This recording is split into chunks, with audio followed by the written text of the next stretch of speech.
they got a morning nudge from President Bush. We will rise to the occasion.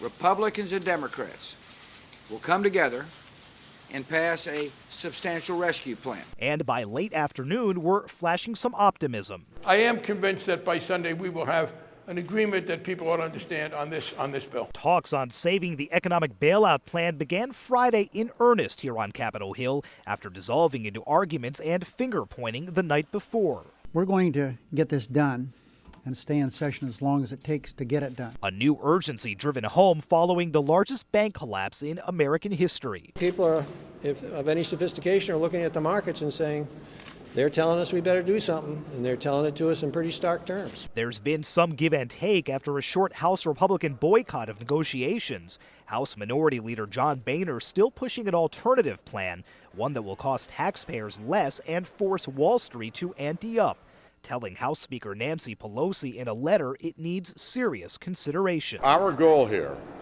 in attempting to come to an agreement, is to do our best to protect American taxpayers. Democrats were pleased House Republicans rejoined the afternoon talks, but said the administration bill's basics will stand. We assume from that participation, well, let's put it this way, there would be no point in participating in this negotiation if you weren't prepared to accept the basis of the Paulson plan, and that really, at this late date, is the only thing that's going to be able to get through. But Republicans say they now have a seat at the table and are not willing to just give in.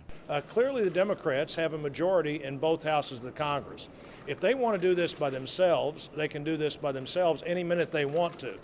If they want to do this with us, we're prepared to have that negotiation. But Democratic leaders say they won't force their rank and file to vote without Republican support on a bill being advanced by an unpopular president on an unwilling public, saying it is in some ways such a dramatic shift in policy and making it a partisan bill would also make it unworkable. Sagar Meghani, The Associated Press, Capitol Hill.